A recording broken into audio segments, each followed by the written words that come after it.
Hello friends, now example number 19. R is a relation on Q to Q. Q आपको पता है rational number है, rational number है, लेकिन आप सोचने के लिए नेचुरल नंबर और Z means set of integer भी सोच सकते हो, क्योंकि N and Z both are the subset of Q. तो Q में तो सब कुछ आता ही है वैसे तो आप सोचने के लिए, लेकिन कुछ भी सोच लो नो प्रॉब्लम। क्वेश्चन हमारा है कि relation is equal to AB. AB means order पे ए एंड बी दोनों नंबर आपको क्यू में से लेना है, लेकिन कौन से नंबर लेना है कि जिसका माइनस करोगे तो बिलोंग्स टू जेड आएगा। ओके, लेकिन आपको इसमें सब कुछ प्रूव करना है। ये जो मैंने लिखा है वो प्रूव करना है, इसलिए कोई चेकिंग की जरूरत नहीं है। डायरेक्टली आपको करना है कि for all A belongs to Q, मतलब क्यू में से आप कुछ भी लो और हमें प्रूव करना है कि दोनों सेम नंबर की पेयर रिलेशन के अंदर आता है। तो रिलेशन के अंदर आता है कि नहीं वो चेक करने के लिए आपका क्वेश्चन क्या है, A minus B belongs to Z means if AA belongs to हमने लिया Q, Q cross Q, right? Then दोनों का माइनस करोगे तो फ्रेंड्स क्या आएगा, जीरो आएगा, एंड जीरो जो है वो ऑलवेज बिलोंग्स टू Z। तो ये प्रूव हो गया। मींस सेम नंबर जब आप Q क्रॉस Q में से लोगे तो आपका दोनों का माइनस हमेशा जीरो आएगा, सेम नंबर का माइनस जीरो आएगा, और ये जीरो हमेशा Z पे रहेगा, and therefore AA belongs to R means R के अंदर ऑर्डर पेयर AA आएगा।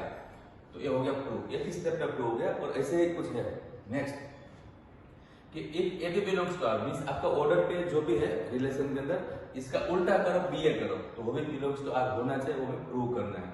सो अगर हम लिखते हैं कि if AB belongs to R then A minus B हमेशा Z में रहेगा, इसलिए तारीफ के अंदर आया, दोनों का माइनस करोगे वो जेड के अंदर आएगा, इसलिए तो मैंने हाथ में लिया है, राइट। अब आपको प्रूव करना है बीए। तो आपको पता है कि दो नंबर का माइनस करोगे और अगर इसका माइनस जेड में आता है तो ये माइनस का उल्टा करोगे, माइनस मीन्स 3 माइनस 5 का 5 माइनस कर दोगे तो फ्रेंड्स पॉजिटिव नेगेटिव का फर्क पड़ेगा। लेकिन जेड के अंदर तो पॉजिटिव नेगेटिव दोनों चीज होता है, एंड दिस मीन्स कि बी माइनस ए भी आपको जेड के अंदर मिलेगा, and this means B A belongs to relation के अंदर आ जाएगा। तो हो गया प्रूव। आप कंफ्यूज नहीं होना कि बिलोंग्स टू जेड लेकर बिलोंग्स टू आर लेकर, मतलब ये दोनों का उल्टा किया तो वो जेड के अंदर आएगा माइनस, लेकिन बी ए जो है वो रिलेशन के अंदर आ गई, आर यहाँ पे रिलेशन दिखा रहा है। नेक्स्ट टाइम ऐसा ही कुछ है कि if A B belongs to R and B C belongs to R, ये दोनों गिवन है, देन प्रूव करो कि A C also belongs to R. If A B belongs to R means relation के अंदर है, then A minus B belongs to Z तो होगा ही, इसलिए रिलेशन के अंदर है। एंड अगर BC बिलोंग्स टू R है तो B माइनस C जो है वो भी बिलोंग्स टू Z होगा। अब हमें प्रूव क्या करना है, A minus C, A C means A minus C। तो ये दोनों का भी एडिशन कर सकते हैं, क्योंकि दो नंबर अगर Z पे है तो दोनों का एडिशन भी Z पे ही होगा friends. So this implies A minus B plus B minus C also belongs to Z। दोनों का मैंने एडिशन कर दिया, क्योंकि दो नंबर Z के अंदर है तो दोनों का प्लस करोगे वो भी एक Z के अंदर आएगा। यहाँ पे B कट हो गया, मींस A माइनस C जो है वो बिलोंग्स टू Z हो गया, एंड देयरफॉर AC जो है वो बिलोंग्स टू R हो गया prove. AC means A minus C, right. तो ये इस टाइप का सबसे पहले हमने किया हुआ था, राइट, लेकिन इसमें आपको प्रूव करने के लिए बोला है, तो ये बहुत अच्छी चीज है। नेक्स्ट एग्जांपल है, फंक्शन के अंदर हमारे पास 4 ऑर्डर पेयर है, राइट, इस डिफाइंड ऑन Z, ये सारे ऑर्डर पेयर जो है वो Z के अंदर से नंबर लिया हुआ है। फंक्शन इज लीनियर फंक्शन, आपका जो फंक्शन है वो लीनियर फंक्शन है। लीनियर फंक्शन मींस हमारा एक चैप्टर है लीनियर इक्वेशन। आपने 10th तक भी सीखा है कि लीनियर इक्वेशन मतलब लाइन का इक्वेशन। लाइन का इक्वेशन फ्रेंड्स आप इस टाइप का कुछ बोलते थे 10th स्टैंडर्ड तक, राइट। ये लाइन का इक्वेशन है, इसका स्टैंडर्ड फॉर्म जो है वो है ax plus by plus c equal to 0। तो इसमें क्या है कि लाइन का इक्वेशन में a, b और c तीन चीज अननोन है, मतलब कि तीन चीज मुझे फाइंड करनी पड़ेगी।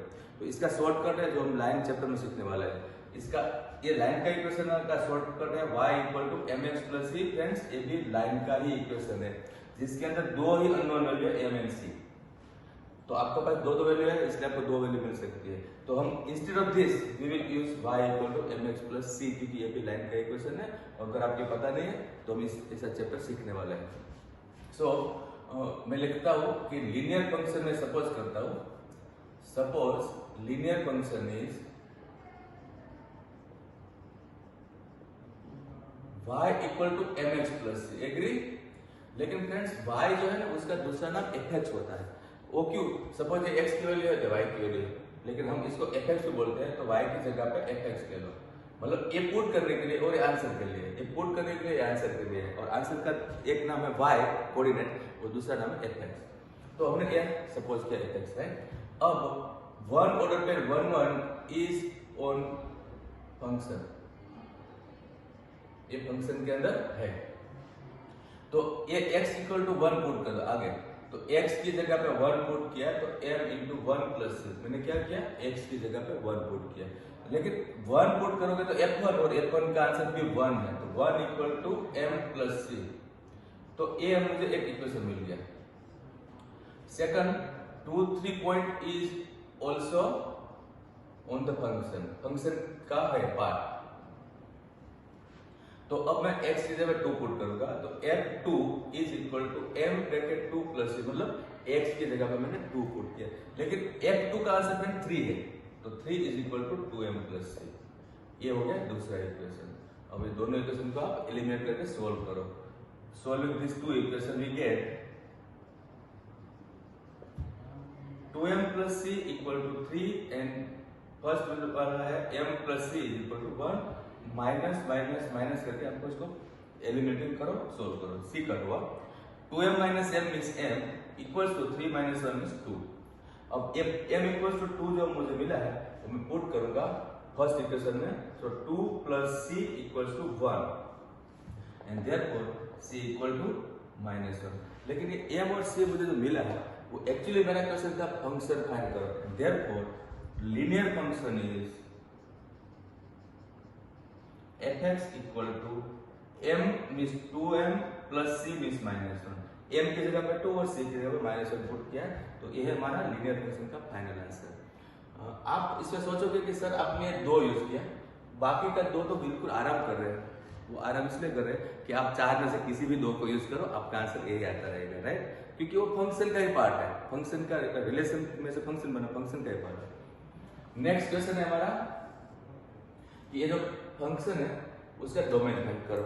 तो आपको पता है कि डोमेन मतलब हम जो x की जगह पे पुट करते हैं वो, अब x की जगह पे आप क्या पुट कर सकते हो, तो बिलोंग्स टू r कुछ भी पुट कर सकते हो रियल नंबर में से। लेकिन एक ही दिक्कत है कि किसी भी फंक्शन का डोमेन फाइंड करने, सपोज 1/x² 5 है, इसका डोमेन आपको कोई पूछेगा तो आपको बोल रहा है r, मैंने किया हुआ है इसको, आपको एक बार सिखाया हुआ है, लेकिन 5 नहीं। आप बोलोगे 5 क्यों नहीं? क्योंकि 5 यहाँ पे रखोगे तो नीचे 0 आएगा। फ्रेंड्स मैथ्स के अंदर नीचे 0 मतलब नॉट डिफाइन, और नॉट डिफाइन मतलब एक टाइप का ब्लास्ट। तो आपको क्या लिखना है, इसका डोमेन क्या है r-5 means all real number लेकिन 5 नहीं। तो इस टाइप का आपको डोमेन में सीखना मींस नीचे 0 देने वाली वैल्यू को आपको निग्लेक्ट करना, ये है डोमेन फाइंड करने की मेथड। सो डिनोमिनेटर जो है हमारे पास x² minus 5x plus 4 equal to 0, ये x² माइनस 5x प्लस 4 वो 0 नहीं होना चाहिए। अब इसका मैं फैक्टर निकालता हूं, तो x माइनस 4 1 जा 4 एंड 4 and 1 5, इसका फैक्टर डायरेक्टली लिखोगे तो x minus 4 x minus 1, this must not be 0। So x is not equal to 4 and x is not equal to 1, मतलब x की वैल्यू 4 और 1 नहीं होनी चाहिए, क्योंकि वो 2 वैल्यू पुट करने से नीचे 0 आता है। तो फ्रेंड्स डोमेन क्या हो गया, डोमेन R हुआ, लेकिन 2 वैल्यू नहीं, जिसका नाम है 1 and 4, ये 2 वैल्यू नहीं, राइट। अगर आपको इसका रेंज पूछा जाए तो रेंज भी ऑब्वियसली आप इसका आंसर कुछ भी आ सकता है, तो आप बिलो रेंज R बोल सकते हो, राइट। एग्जांपल नंबर 22, fx आपके पास इस टाइप का डिफाइन हुआ है कि अगर x लेस देन 0 मींस कोई भी नेगेटिव वैल्यू ले लो आप, 1 माइनस x का यूज करना मींस अगर आप नेगेटिव वैल्यू सिलेक्ट करते हो -50, तो फ्रेंड्स आपको यहाँ रखना है, सारी नेगेटिव वैल्यू के लिए आपको x यहाँ रखना है।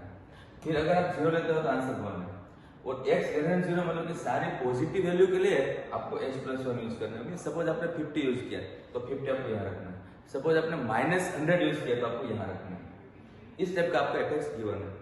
आपको इसका ग्राफ ड्रॉ करना है, तो फ्रेंड्स ग्राफ ड्रॉ करने के लिए हम क्या करेंगे, 3-4 नेगेटिव वैल्यू ले लेते हैं, 3-4 पॉजिटिव वैल्यू ले लेते हैं और एक 0 लेते हैं, तो 5-6 वैल्यू तो सफिशिएंट है ग्राफ ड्रॉ करने के लिए, राइट। तो मैंने नेगेटिव वैल्यू लिया है -3, -2, -1, 0, 1 पॉजिटिव लिया है, 0, 1, 2, 3 इस टाइप की वैल्यू मैंने सिलेक्ट करके रखी है और ऊपर भी डॉट लिखा है, नीचे भी डॉट है, मतलब कि इनफाइनाइट वैल्यू है लेकिन मैं इतनी वैल्यू सिलेक्ट कर रहा हूँ। सो -3 नेगेटिव है इसलिए आप यहाँ रखोगे तो हमें मिलेगा 1 -3 मीन्स 4। फिर आपको -2 लेना, अगेन नेगेटिव है इसलिए आपको यहाँ रखना है तो 1 -2 दैट इज 3, फिर 1 -1 दैट इज 2। इसके बाद आपका F0 है तो 0 के लिए फ्रेंड्स आंसर ऑलरेडी 1 है। अब पॉजिटिव स्टार्ट हुआ 1 तो आपको यहाँ रखना है, मीन्स यहाँ 1 रखोगे तो 1 + 1 = 2, 2 लोगे तो 2 + 1 = 3 एंड 3 लोगे तो 3 + 1 = 4। अब इसका हम ग्राफ ड्रॉ करेंगे, इतनी वैल्यू तो सफिशिएंट है। आप देखो ये x एक्सिस है, ये y एक्सिस है, राइट, ये आपको पता है। जब आपने -3 लिया तो आपका आंसर 4 मिला, तो -3 लिया तब आपका आंसर 4 मिला। देन -2 लिया तब आपका आंसर 3 मिला, राइट। जब आपने -1 लिया तो आपका आंसर 2 मिला एंड जब आपने 0 लिया तो आंसर 1 मिला, राइट। अब 1 लिया तो 2 मिलेगा एंड जब 2 लेंगे तो 3 मिलेगा एंड जब 3 लिया तो मुझे 4 मिलेगा। तो ये है इसका पॉइंट्स। अब इसको ज्वाइन करोगे तो ये यहाँ आएगा और यहाँ आएगा। आपको पता है एरो क्यों ड्रॉ किया, क्योंकि इनफाइनाइट तक जाएगा। इसका शेप कैसा हुआ, वी शेप। तो आपको एक ग्राफ का शेप याद रखना होता है JW के लिए। तो ये एग्जाम्पल नंबर 22 जिसको ग्राफ ड्रॉ करना था, इसका ग्राफ वी शेप का मिला। और अब आपको पूरा चैप्टर प्रैक्टिस कर लेना है। Thank you very much.